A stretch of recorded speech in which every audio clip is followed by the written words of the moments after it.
মানুষের লাশের উপর দিয়ে রাজনীতির মিছিল হয়, বাচ্চার কফিনের পাশে দাঁড়িয়ে নেতারা ফটো তোলে, বন্যায় বাসা ঘরের ভিতরে সাংবাদিক ঢুকে প্রশ্ন করে আপনার কেমন লাগছে?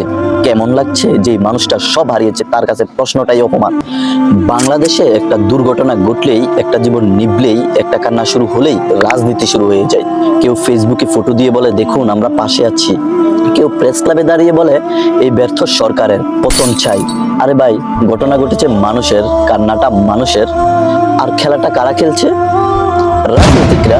আপনি কি কখনো ভেবেছেন when every tragedy turns into a political opportunity? মানে প্রতিটা কান্না কেন একটা দলের সুযোগ হয়ে দাঁড়ায়? কারণ একটাই, ক্ষমতা। কার দোষ, কার অবহেলা, কে ভুল করেছে, এসব খোঁজার চেয়ে কে কাকে বেশি দোষ দিতে পারবে, এই খেলা মেতে উঠি আমরা। কিন্তু ততক্ষণে সেই মা যে তার সন্তানকে হারিয়েছে, সে তো শুধু একটা জিনিসই চাই, বিচার, ন্যায়, সহানুভূতি। কিন্তু আমরা কি দিই? Camera, banner, speech, blame.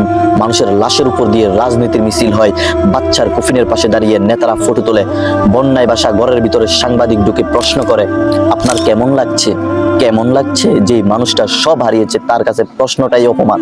এটা কোনো সভ্য জাতির চিত্র হতে পারে না। We are losing our humanity in the race of power. আমরা ক্ষমতার দৌড়ে মানুষের চোখের জল ভুলে যাচ্ছি। তাহলে এখন প্রশ্ন হচ্ছে, আমাদের করণীয় কি? সূরা নিসা 135 নম্বর আয়াতে আল্লাহ তাআলা বলেন, হে ঈমানদারগণ, তোমরা আল্লাহর উদ্দেশ্যে ন্যায় সাক্ষ্য দাও, যদিও তা তোমার নিজের অথবা পিতামাতা কিংবা আত্মীয় স্বজনের বিরুদ্ধে হয়। তাহলে অবশ্যই ঘটনা ঘটলে দল মত দেখে নয়, সত্যকে গুরুত্ব দিতে হবে।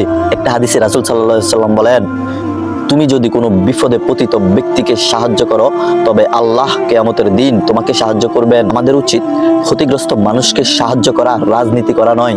জেগে উঠুন, একটা দুর্ঘটনা মানে একটা রাজনীতি নয়, একটা ঘটনা মানে একজন মানুষের জীবন। চাই বিচার, চাই মানবতা, নট চিপ পলিটিক্স। আসুন কান্নাকে ফুজি করে নয়, প্রতিটা কান্নাকে ন্যায় বিচারের আলোয় ফিরিয়ে আনি। টাটা।